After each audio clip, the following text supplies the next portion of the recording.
కూడి వచ్చిన మీ అందరికీ నా వందనాలండి. మరి రాత్రి కాల సమయంలో ప్రభు మన కొరకు సిద్ధపరిచిన లేఖన భాగాన్ని కొద్ది నిమిషాలు ధ్యానం చేసుకున్నాం. ప్రతి ఒక్కరు కూడా శ్రద్ధగా దేవుని వాక్యం వినాలండి.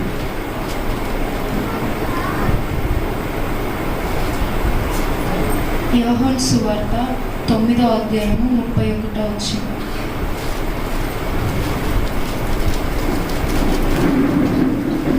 యోహాను సువార్త 9వ అధ్యాయము 39వ వచనం. అప్పుడు యేసు చూడని వారు చూడవలెను. కాదండి, 31వ వచనం. 31 దేవుడు పాపుల మనవి ఆలకింపడని ఎరుగుదుము. ఎవడైనను దేవభక్తుడై యుండి ఆయన చిత్తము చొప్పున జరిగించిన ఎడల ఆయన వాని మనవి ఆలకించు. చాలండి, చిన్న ప్రార్థన తీసుకుంటాం. ప్రతి ఒక్కరు కళ్ళు మూసుకున్నట్లయితే, పరిశుద్ధ తండ్రి నీకు వందనాలు, స్తోత్రాలు నాయన. ప్రభా, ఈ 27వ దినం నాయన, ఈ దీనికరమైన నన్ను ఈ స్థలంలో నిలబెట్టుకున్నావు. నీకు స్తోత్రాలు. నా స్వరాన్ని మరుగుపరిచేయ, నీ స్వరం ద్వారా మాట్లాడు నాతోనూ మాతోనూ. నువ్వు నాయన ఏ వాక్కునైతే మాకు సెలవు ఇవ్వాలని ఆశపడుతున్నావో ఆ రీతిగా నాకు మమ్మల్ని మీ వాక్కు చేత మమ్మల్ని దర్శించండి. ఈ రాత్రి నాయన వట్టిగా నీ సన్నిధికి వచ్చాం, కానీ వట్టిగా తిరిగి మేము వెళ్ళటానికి వీల్లేదు ప్రభా. మీ వాక్యాన్ని మా హృదయంలో నాయన నాటుకొని మేము వెళ్ళే వరంగా చేయండి. కొద్ది నిమిషాల్లో నాయన మాతో మాట్లాడండి. ప్రార్థన ముద్ర వేసుకుంటూ నజరేయుడైన యేసుక్రీస్తును అడిగి వేడుకుంటున్నాం తండ్రి, ఆమేన్. ప్రియమైన దేవుని బిడ్డలారా, ఇక్కడ 9వ అధ్యాయము 31వ వచనంలో దేవుడు పాపుల మనవి ఆలకింపడని ఎరుగుదుము. ఎవడైనను దేవభక్తుడై ఉండి ఆయన చిత్తము చొప్పున జరిగించిన ఎడల ఆయన మనవి ఆలకించు. ఎవరన్నారో తెలుసండి ఈ మాట? ఎవరన్నారో తెలుసా? దేవుని గురించి తెలిసి కొన్ని సంవత్సరాలుగా భక్తి చేసిన వాళ్ళు అనలేదన్నమాట. ఒక పుట్టుకతోనే ఒక బహుభయంకరమైన గుడ్డితనంతో పుట్టి చూపు లేక చీకటి లోకంలో ఎన్నో సంవత్సరాలు బ్రతికి ఎన్నో సంవత్సరాలు జీవించిన తర్వాత దేవుని ఒక అద్భుతాన్ని ఆయన జీవితంలో చూసిన తర్వాత, ఆ అద్భుతం పొందిన తర్వాత అండి, అతని చుట్టుపక్కల ఉన్న పరిసయ్యులు సద్దుకాయలు ప్రశ్నల మీద ప్రశ్నలు వేస్తూ ఉంటుంటే ఈయన మనసుకు ఈ మాట తోచిందంట. ఏం తోచిందండి? ఈ మాట. ఆయన ప్రార్థనకి వెళ్ళింది లేదు, దేవుణ్ణి కొన్ని సంవత్సరాలుగా భక్తి చేసింది లేదు, కానీ హృదయపూర్వకంగా ఆయన ఒక మాట అన్నాడు. ఎప్పుడన్నాడో తెలుసా? దేవుని యొక్క అద్భుతాన్ని చూసిన తర్వాత ఆయన ఈ మాట అన్నాడండి. ఏమన్నా తెలుసా? ఆయన ఎవడైనను దేవభక్తుడై ఉండి ఆయన చిత్తము చొప్పున జరిగించిన ఎడల ఆయన వాని మనవి ఆలకించు. వాళ్ళు ఇంకా ప్రశ్నల మీద ప్రశ్నలు వేస్తున్నారంట. అంటే అతను పొందుకున్న విశ్వాసం నుండి అతన్ని ఎలాగైనా సరే పక్క ద్రోవను పట్టించేసేయాలి, పక్కదారిన తప్పించేసేయాలని ఎంతో ప్రయత్నం చేశారంట. ఎవరండి? అతని చుట్టూ ఉన్నటువంటి పరిసయ్యులు సద్దుకాయలు. అయితే ఆ యొక్క గుడ్డితనంతో పుట్టిన ఆ వ్యక్తి దేవుని యొక్క అసాధారణమైన కార్యం ఆయన జీవితంలో చూడగానే వారందరికీ కూడా నోరు మూయబడిపోయేలా సమాధానం చెప్పాడండి. ఏం చెప్పాడండి?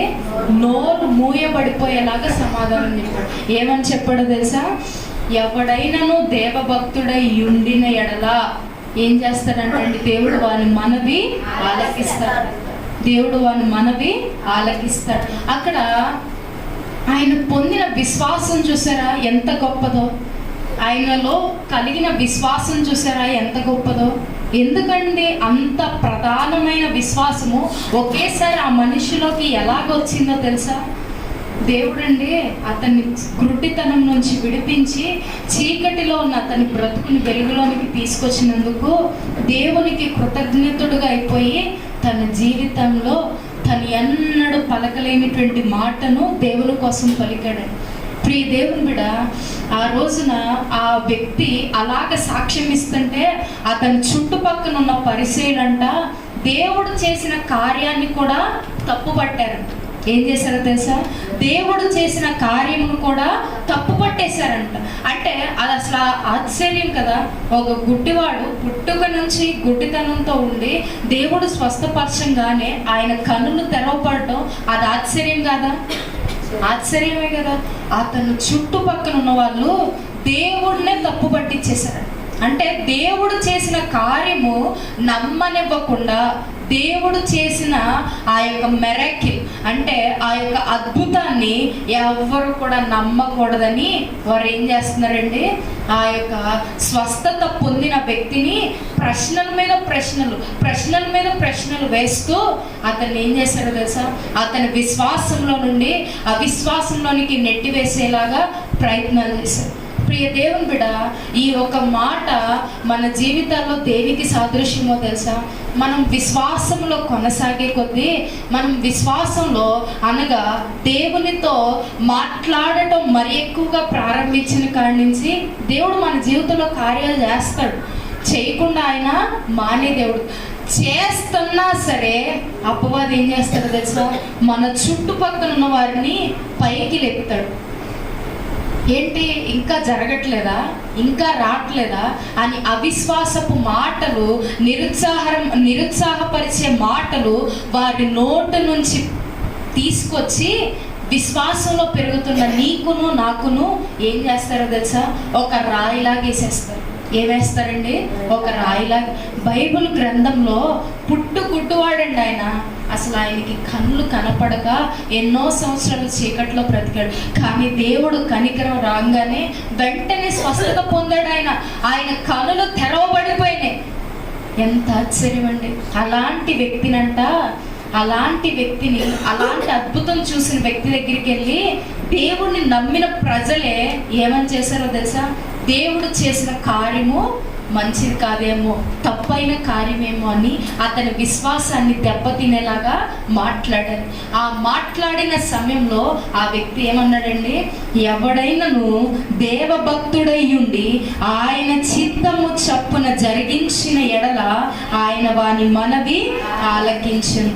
చూసారా ఆ మాట? ఎంత విశ్వాసంతో పలికాడండి.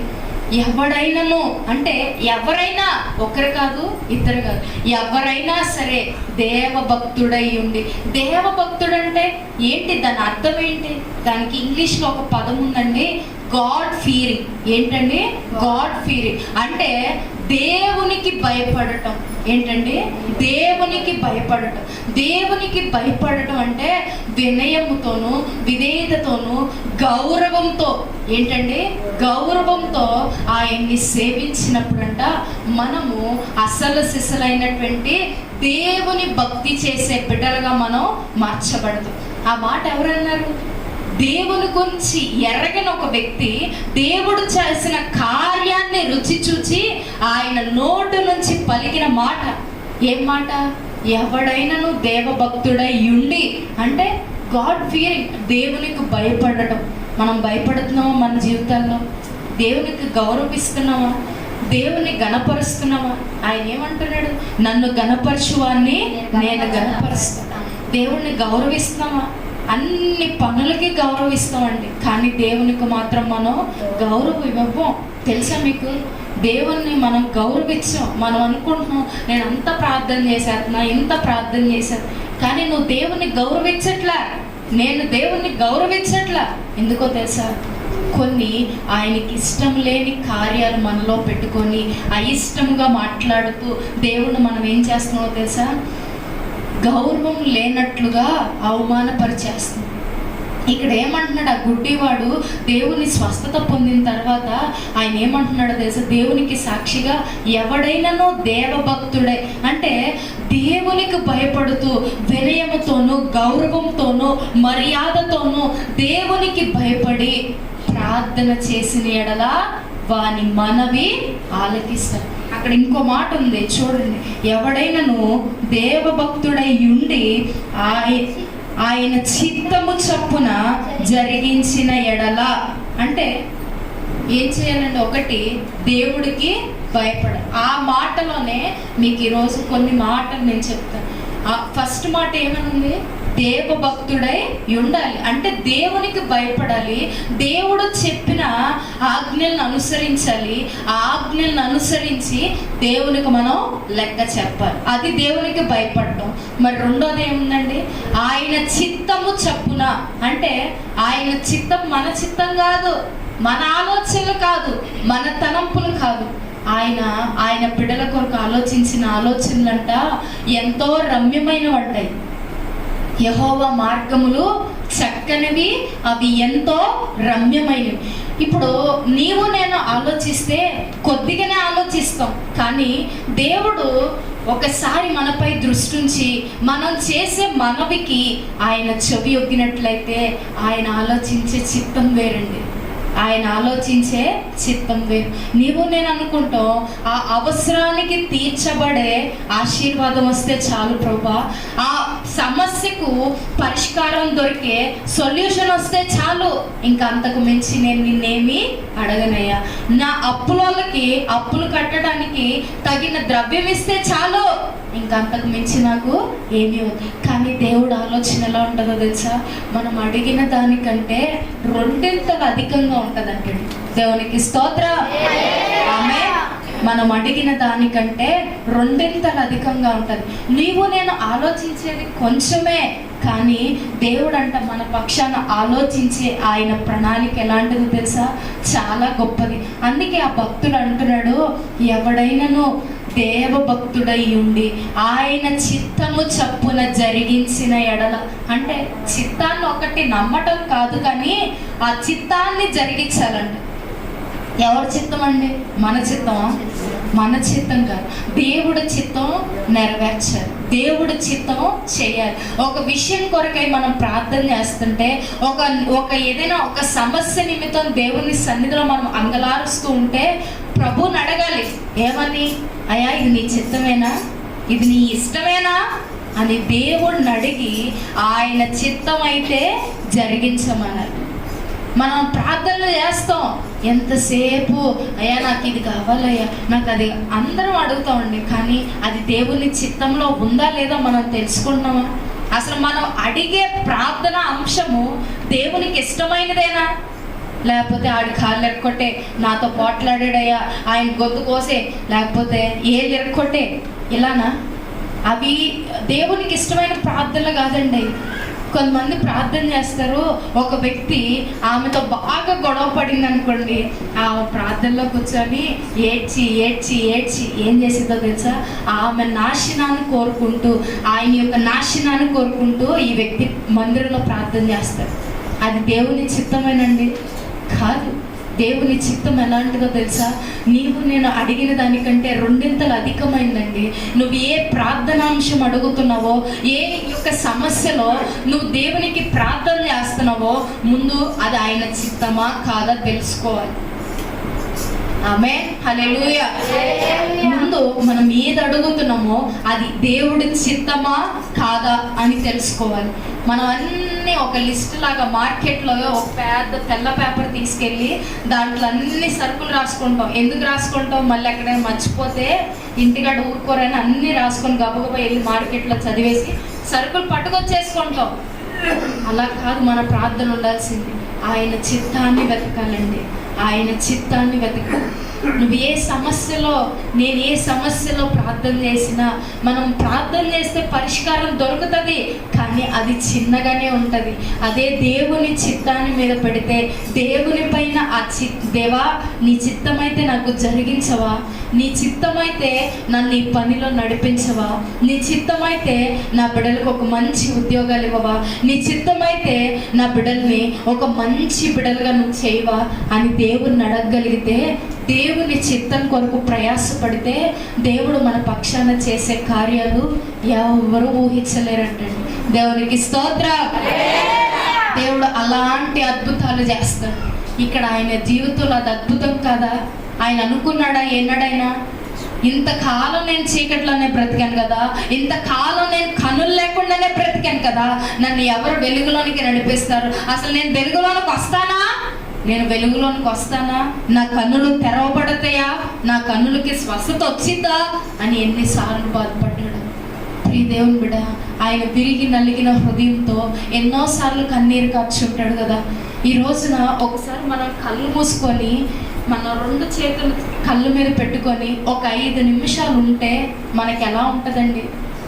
మొత్తం చీకటి, అంధకారం, ఏం జరుగుతుందో కనపడదు, ముందు ఏమవుతుందో కనపడదు. అలా ఎప్పుడెప్పుడు కళ్ళు తెరుస్తామా అని చూస్తామా లేదా? ఆ గ్రుడ్డి అతను ఎన్ని సంవత్సరాలు ఎదురు చూశాడండి అలాగా. ప్రియ దేవుని బిడ్డ, ఎదురు చూసినా సరే దేవుడు ఆయన్ని నిర్లక్ష్యం చేశాడా? ఆయన విశ్వాసమును బట్టి దావీదు కుమారుడా నన్ను దాటిపోవద్దయ్యా అంటే వెంటనే వచ్చేసి ఆయన కన్నులకి స్వస్థత ఇవ్వలేదా? అలాంటి అద్భుతం చూసిన వ్యక్తి దేవునికి కృతజ్ఞుడైపోయాడండి. ఏమంటున్నాడో తెలుసా? ఎవడైనాను దేవభక్తుడై ఉండి ఆయన చిత్తము చప్పున జరిగించిన ఎడల ఆయన వాని మనవి ఆలకించును. దేవుడికి అన్ని ప్రార్థనలు వింటాడు. ఎప్పుడు వింటాడో తెలుసా? నీ ప్రార్థన వినాలన్నా, నీ ప్రార్థనకు జవాబు రావాలన్నా నువ్వు ఎలా ఉండాలో తెలుసా? దేవభక్తి కలిగి ఉండాలి. దేవునికి భయపడే వ్యక్తిగా నువ్వు ఉండాలి. మొట్టమొదటిగా దేవునికి నువ్వు భయపడకుండా, దేవుని చిత్తమును నువ్వు జరిగించకుండా నువ్వు ఏ ప్రార్థన చేసినా సరే ఆ దేవుని దగ్గరికి చేర్చబడు. ఈ ఉపవాస దినాలలో ఎందుకు మనం ప్రార్థన చేస్తామో తెలుసు? మన సమస్యల నిమిత్తమే మనం ప్రార్థన చేయటం కాదు, మన యొక్క కార్యాల నిమిత్తమే ప్రార్థన చేయటం కాదు. ప్రభువా, నా ఆత్మీయతను సరిచేయ, నా ఆత్మీయ స్థితిలో నన్ను అభివృద్ధి పరిచయ, నేను ఎంతకాలం ఇలాంటి చీకటి భక్తిలో ఉండాలి, నన్ను ఇంకా వెలుగులోనికి నడిపించయ, ఆత్మీయతలో నన్ను దినదినం మెట్లో నన్ను ఎక్కించయ అని ప్రార్థన చేస్తున్నావా? దేవుని బిడ్డలారా, దేవుడు అంటున్నాడు కదా, ఆయన చిత్తాన్ని జరిగిస్తున్న ఎడల, ఆయనకు భయపడుతూ, ఆయన ఏదైతే మన యందు ఆశపడుతున్నాడో, ఆయన ఏ కోరికలైతే మన యందు కలిగి ఉన్నాడో, ఏ ప్రణాళికలైతే మన యందు కలిగి ఉన్నాడో వాటన్నిటినీ నెరవేరుస్తూ నువ్వు ఏ ప్రార్థన అవసరతను దేవుని సన్నిధిలో అడిగినా నీకు వెంటనే దేవుడు ఏం చేస్తాడో తెలుసా? ఆ ప్రార్థనని సఫలపరుస్తాడు. ఆ ప్రార్థనని సఫలపరుస్తాడు. యాకోబు రాసిన పత్రికలో ఉంటుంది ఆ మాట. యాకోబు 5:16.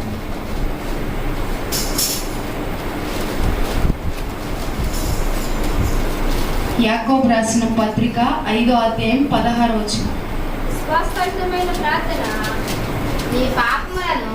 మీ పాపములను ఒకనితోనొకడు ఒప్పుకొనుడి, మీరు స్వస్థత పొందినట్లు ఒకని కొరకు ఒకడు ప్రార్థన చేయుడి. నీతిమంతుని విజ్ఞాపన మనపూర్వకమైనదై బహుబలము గలదై ఉండదు. ఆమేన్, హల్లెలూయా. చూసారా, నీతిమంతులుగా ఉండి ఏ చిన్న విజ్ఞాపన చేసినా అది ఎలా ఉంటదంటండి? బహుబలంగా ఉంటదంట. బహుబలంగా ఉంటది. అసలు నీతిమంతులుగా ఎప్పుడు తీర్చబడతామండి? మనం నీతిమంతులుగా ఎప్పుడు తీర్చబడతామో తెలుసా? క్రీస్తు రక్తము చేత కడగబడి ఆయన యందు విశ్వాసం ఉంచిన ఎడల, మనం విశ్వాసం ఉంచిన ఆ విశ్వాసమే మనల్ని నీతిమంతులుగా మార్చేసింది. ఏం చేసిద్దండి? క్రీస్తు రక్తము చేత కడుగబడి క్రీస్తుని ఆయన మనం విశ్వసించిన ఎడల, మనం విశ్వాసం ఉంచిన ఆ విశ్వాసమే మనల్ని ఏం చేసిద్దో తెలుసా? నీతిమంతులుగా తీర్చిదిద్ది. నీతిమంతులుగా తీర్చిదిద్దబడిన తర్వాత దేవునికి భయపడే వారంగా మనం మార్చబడతాం. ఆయన చిత్తాన్ని జరిగించే వారంగా మనం మార్చబడతాం. ఆ టైంలో ఒక చిన్న విజ్ఞాపన చేసిన, ఎవరికైనా స్వస్థత రావాలని నువ్వు ప్రార్థన చేసినా, నీ కుటుంబంలో కష్టాలు పోవాలని నువ్వు ప్రార్థన చేసినా, దేవుడు ఏమంటున్నాడు తెలుసా? నీ ప్రార్థన బహుబలముగా పనిచేస్తుందంట. ఆమేన్, హల్లెలూయా. ఎలా పనిచేస్తుందంటండి? బహుబలంగా పనిచేస్తుందంట. బహుబలమైన కార్యాలు నీ ప్రార్థన ద్వారా నువ్వు చూస్తావు. ఎప్పుడో తెలుసా? నువ్వు ఆయన నిజముగా మొరపెట్టాలి. ఎప్పుడండి మొరపెట్టేది? మనం ఆయనకు భయపడుతూ ఆయన చిత్తాన్ని మనం జరిగించాలి. ఆయన చిత్తము కొన్నిసార్లు మనకి కష్టంగా ఉంటుంది.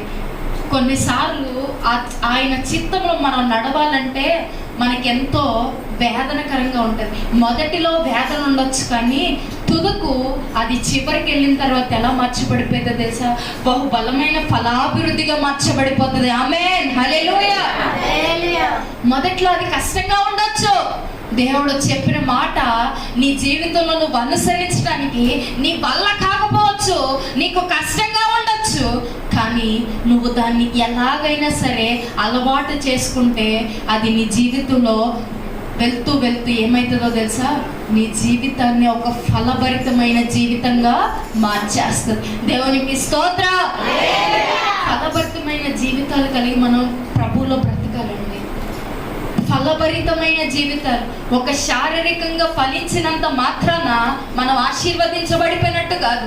ఒక 10 కోట్లు ఆస్తి కూడా ఇవ్వలేని సంతోషము దేవుడు మాత్రమే ఇవ్వగలడు. ఆమేన్, హల్లెలూయా. ఈ లోకంలో ఒక 100 కోట్ల ఆస్తి నువ్వు సంపాదించుకో, నీకు లోకంలో దొరకని ఆనందం దేవునిలో దొరుకుతుంది. దేవునిలో దొరుకుతుంది. ఎప్పుడో తెలుసా? నీవు ఆయన చిత్తము పక్షాన, ఆయన చిత్తాన్ని బట్టి నువ్వు నడిచిన ఎడల, ఆయన చిత్తమును బట్టి నువ్వు నడిచిన ఎడల దేవుడు నిన్ను ఏం చేస్తాడు తెలుసా?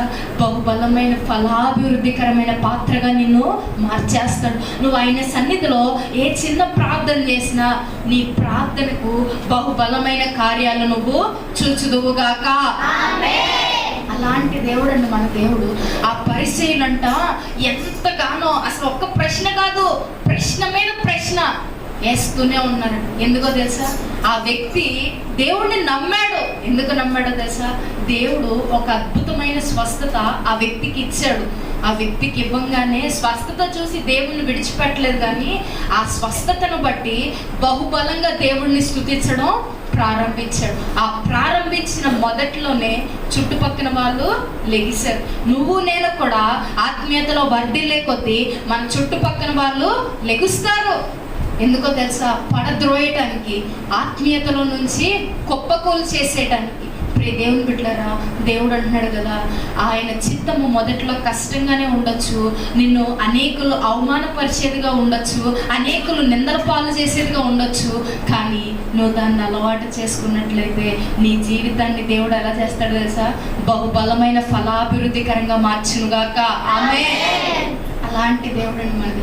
అక్కడ ఆయన అంటున్నాడు కదా, ఎవడైనను దేవభక్తుడై ఉండి ఆయన చిత్తము చప్పున జరిగించిన ఎడల ఆయన వాని మనవులు ఆలకించాలి. నువ్వే ప్రార్థన చేస్తున్నావు నాకు తెలియదు, నువ్వు ఎంతగా దేవుని సన్నిధిలో ఏడుస్తున్నావు నాకు తెలియదు, కానీ మొదటిగా నీలో ఉండవలసింది ఏంటో తెలుసా? ఆయనకు భయపడే లక్షణం నీకు లేకుండా, ఆయన చిత్తము చప్పున జరిగించే ఆలోచన అనేదే నీకు లేకుండా నువ్వు దేవుని సన్నిధిలో ఎంత ప్రార్థన చేసినా సరే అది ఆయన సన్నిధికి చేర్చబడు. అవును కదా? ఆ మాట ఉంది కదా, ఎవడైనానో దేవభక్తుడై ఉండి ఆయన చిత్తము చప్పున జరిగించిన ఎడల ఆయన వారి మనవులు ఆలకిస్తాడు. ఆయన వారి మనవులు ఆలకిస్తాడు. నీతిమంతుని ప్రార్థన బహుబలంగా పనిచేస్తుందంట. నీతిమంతుని ప్రార్థన బహుబలంగా పనిచేస్తుంది. ఇంకో వచనంలో ఉంటుందండి, కీర్తనలు 21:2 ఆయన వారి మనోభిష్టాలను కూడా నెరవేరుస్తాడు. అంటే వారి హృదయంలో ఆలోచించిన ఆలోచనలు కూడా దేవుడు ఏం చేస్తాడో తెలుసా? సఫలపరిచేస్తాడు. దేవుడు ఏం చేస్తాడండి? ఎప్పుడు సఫలపరుస్తాడు? నీ ప్రార్థనకు నువ్వు జవాబులు ఎందుకు పొందట్లా? నువ్వు చేసిన ప్రార్థనకు కార్యాలు ఎందుకు చూడట్లా? దేవునికి భయపడే వ్యక్తిగా నువ్వు లేవేమో, నేను లేనేమో, సరి చేసుకోవాలి మనం. దేవుడు ఏమంటున్నాడు? ఆయన వాగ్దానము నమ్మదగినదండి. దేవుని వాక్యాన్ని నమ్మాలి. ఆయన వాక్యం ఏం చెప్తుందో అది నమ్మాలి మనం. దేవుని వాక్యం ఏమని చెప్తుంది?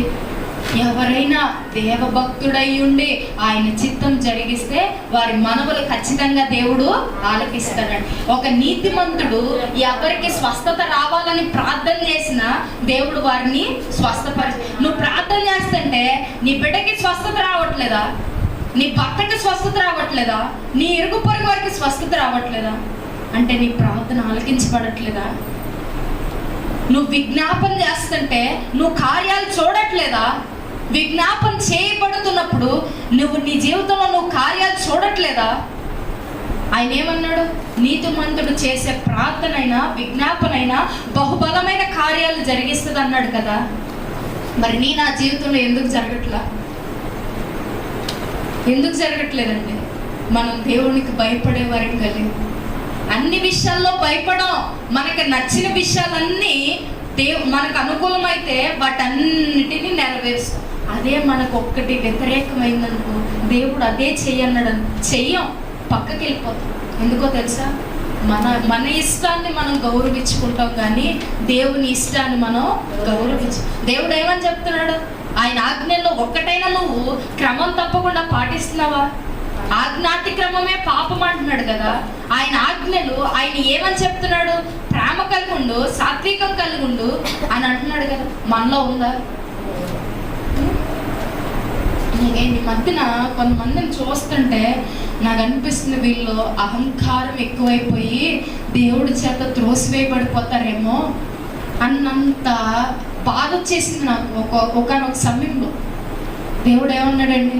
దీనులకు కృపిస్తాడు, అహంకారులను ఆయన ఎదిరిస్తాడు. మనలో అహంకారమైన స్వభావం ఉండకూడదు కదా. దేవునికి అయిష్టమైన స్వభావాలు మనలో ఉండకూడదు కదా. అవిశ్వాసం మనలో ఉండకూడదు కదా. నిరుత్సాహం మనలో ఉండకూడదు కదా. మరి నువ్వు దేవుణ్ణి గౌరవిస్తున్నానమ్మా, నేను ఇన్ని గంటలు ప్రార్థన చేస్తున్నాను, ఇంతసేపు దేవునితో గడుపుతున్నాను అని అంటున్నావు కదా. దేవునికి నువ్వు నిజంగా భయపడుతున్నావా? ఆయనకు నిజముగా మొరపెట్టు వారికి ఆయన ఎలా ఉన్నాడండి? సమీపంగా ఉన్నాడంట. ఎలా ఉన్నాడండి ఆయన? సమీపంగా.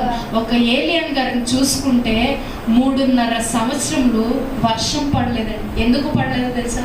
ఆయన ప్రవచించాడు వర్షము భూమి మీద పడదని. ఎన్ని సంవత్సరాలు పడలేదో తెలుసా?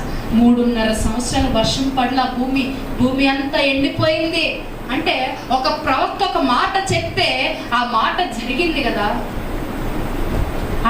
ఆయన చెప్తే ఎందుకు జరిగింది? మనం చెప్తే ఎందుకు జరగట్లా? ఏలియా దేవునికి భయపడ్డాడు, మనం భయపడలేని వారి. కొన్నిసార్లు అండి మన నోటితో మనం కన్ఫెస్ చేసినా సరే దేవుడు మనకు కార్యాలు చేస్తాడు. మనం వెలుగులో అనుకోండి, మన బిడ్డల్ని చీకట్లోనే నెట్టేస్తాం, మన భర్తల్ని చీకట్లోనే నెట్టేస్తాం. అవును కదా. విశ్వాసంతో ప్రతిదినం నువ్వు పలకటం నేర్చుకో. ప్రతిదినం నీ నోటితో నువ్వు ఒప్పుకోవటం నేర్చుకో. ఆయన ఏమంటున్నాడు? ఎందరూ ఆయన్ని నోటితో ఒప్పుకొని ఆయనే క్రీస్తుని అంగీకరించినగా వారు నీతిమంతులుగా తీర్చబడతారు. నువ్వు నోటితో పలుకో, నా ఇంటికి రక్షణ కలుగును గాక, నేడు నా ఇంటికి రక్షణ వచ్చును గాక, నేడు నా ఇంట్లో ఉన్న వారందరూ రక్షణ పొందుదురు గాక. విశ్వాసపు పలుకులు పలకటం నేర్చుకోవాలి. విశ్వాసపు పలుకులు పలకటం నేర్చుకోవాలి. మన భర్తల మీద కన్ఫెస్ చేయాలి దేవుని మాట, మన బిడ్డల మీద కన్ఫెస్ చేయాలి, ఆజ్ఞాపించాలి, డిక్లేర్ చేయాలి. క్రీస్తు రక్తం నాలో, క్రీస్తు నాలో ఉన్నాడు అని ప్రోక్షించుకొని మనమంట ఆయన చిత్తములో తప్పిపోకుండా నడవబడేలాగా ప్రార్థన చేసుకోవాలి. అలా ప్రార్థన చేసుకున్నప్పుడు నువ్వు ఏ చిన్న మనవి అడిగినా, ఏ చిన్న ప్రార్థన అవసరత అడిగినా దేవుడు నీ మనవి ఆలకించే దేవుడై ఉన్నాడు. దేవునికి స్తోత్రం. అందరికీ జవాబులు వస్తుంది, నాకెందుకు రావట్లా జవాబు? నా ప్రార్థనకి ఎందుకు పరిష్కారం రావట్లా? నా ప్రార్థనకి ఎందుకు సమాధానం రావట్లేదు అని నువ్వు ఎన్నిసార్లు ఆలోచించావు? నేను ఎన్నిసార్లు ఆలోచించాను?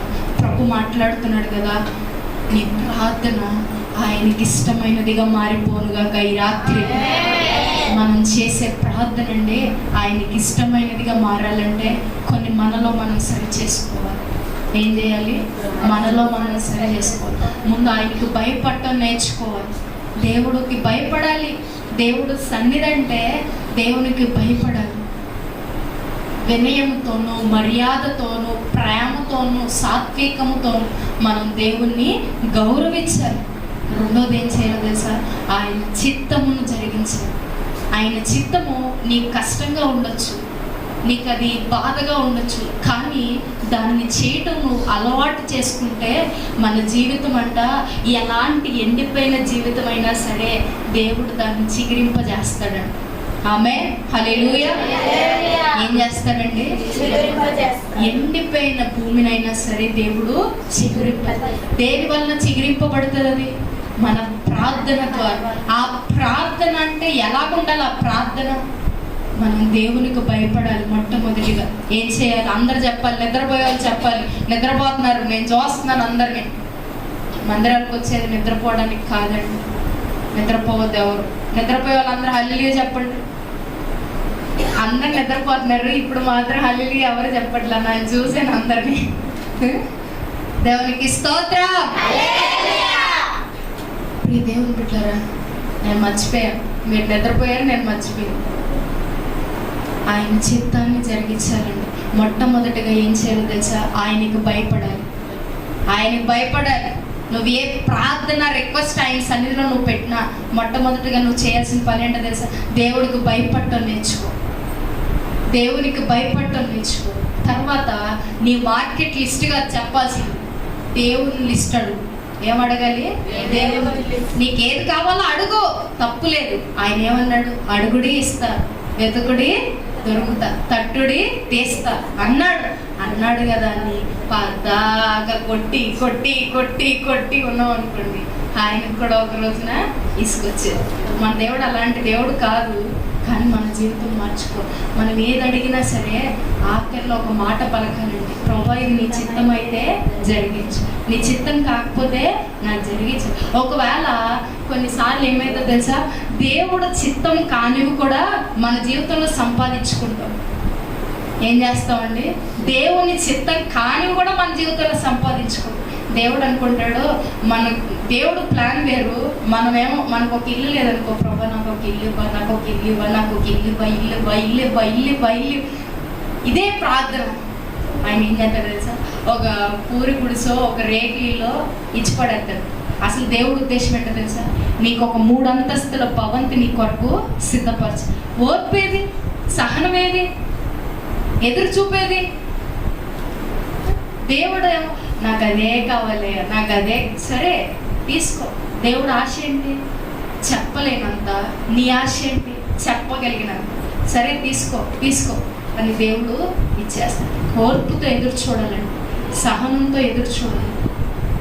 ఆయన చిత్తమును మనం జరిగించాలి. ఆయన చిత్తము మనకు ఒకేసారి కార్యం జరగదు, కానీ ఒక్కసారి ఆ చిత్తములో అడగటం నేర్చుకోగలిగితే, ఒక్కసారి ఆయన చిత్తములో కన్ఫెస్ చేయడం మొదలు పెడితే అది ఎలాగైపోతుందో తెలుసా?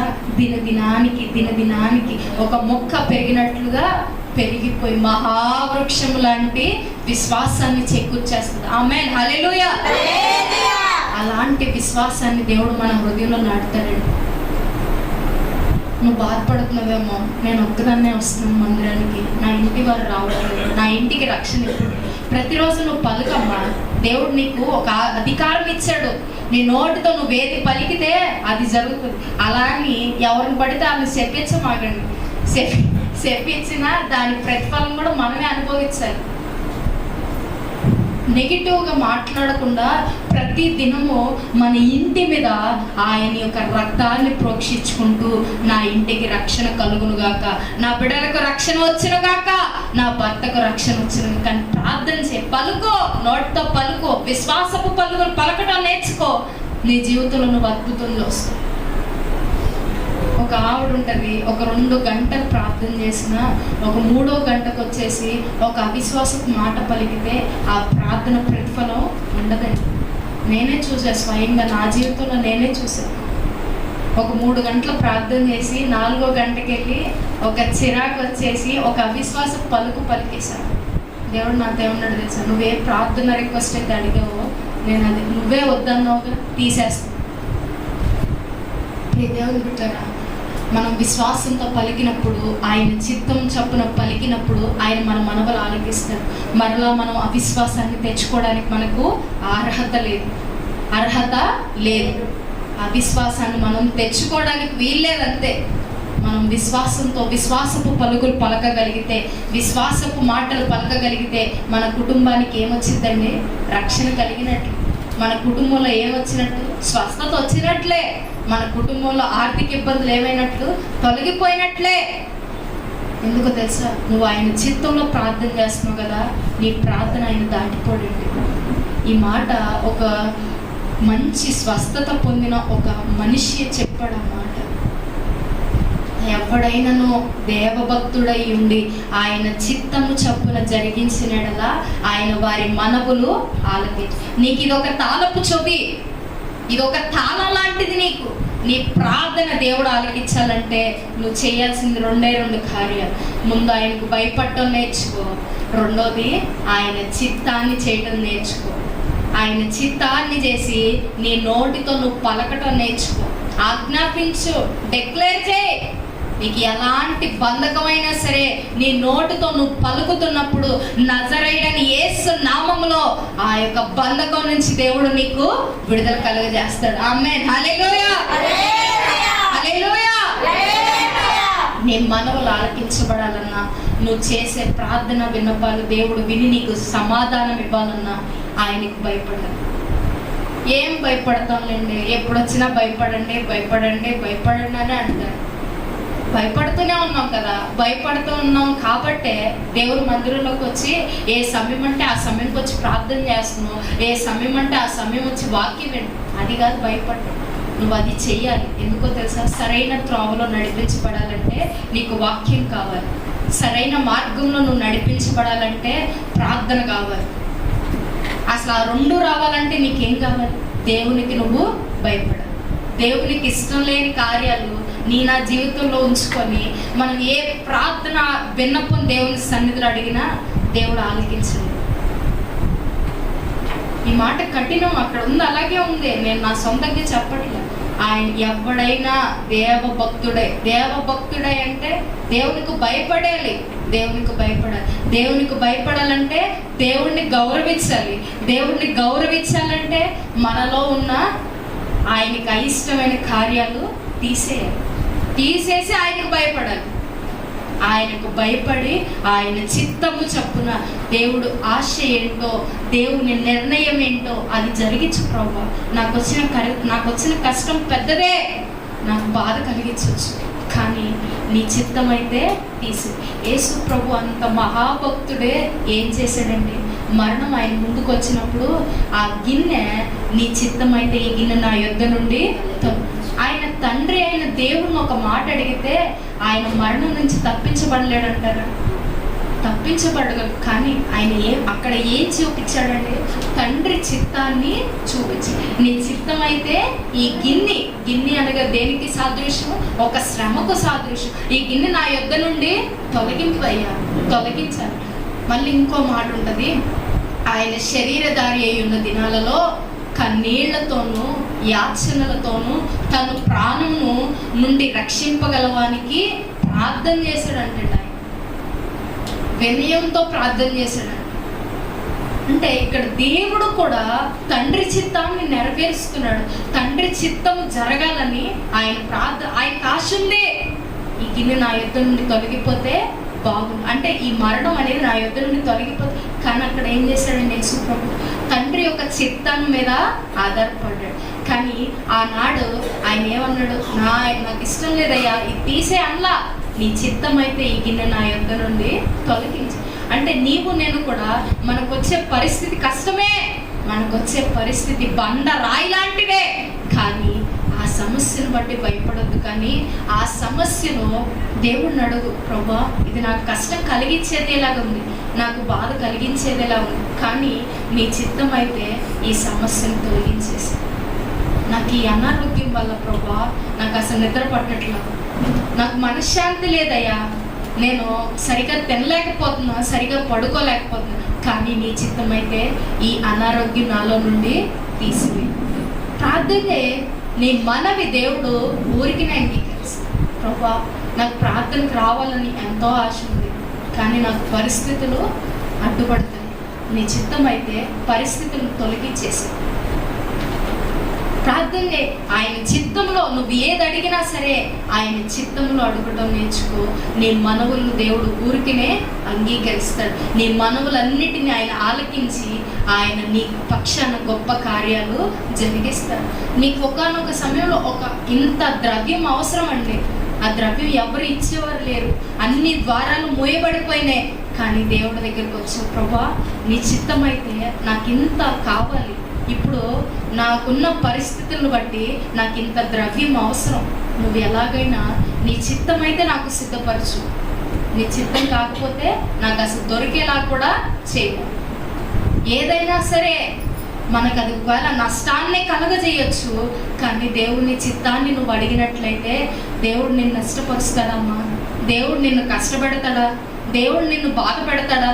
మన దేవుడు బాధ పెట్టే దేవుడా? కష్టపెట్టే దేవుడా? నువ్వు ఏడిస్తే నీ పక్కకు వచ్చి ఆయన కూడా బాధపడే దేవుడు అమ్మా. నువ్వు ఏడిస్తే ఆయన చూసి ఊరుకుంటే దేవుడు కదా ఆయన. మరి ఎందుకు ఇహలోకంగా ఆలోచిస్తూ దేవుడి చిత్తాన్ని మర్చిపోతున్నావు నువ్వు? అందుకే నీ ప్రార్థన మనవులు ఆలకించలేనివిగా ఉన్నాయి. ఆయన అందరికీ జవాబు ఎందుకు ఇవ్వట్లేదు తెలుసా? కొందరికి ఎందుకు జవాబులు వస్తున్నాయో తెలుసా? మన ప్రార్థనలు సరైన రీతిగా ఆయన దగ్గరకు చేర్చబడట్లేదు, సరైన క్రమములో ఆయన దగ్గరకు చేర్చబడట్లేదు. నువ్వు ఏది అడిగినా ఆయన చిత్తములో అడగటం నేర్చుకో, దేవునికి భయపడటం నేర్చుకో, నీ మనవులన్నిటిని ఆయన అంగీకరిస్తాడు. ఆమేన్, హల్లెలూయా. దేవుడు ఈ వాక్య భాగాన్ని మన వెనుకల్లో దీవించును గాక. ప్రార్థన చేసుకుందాం.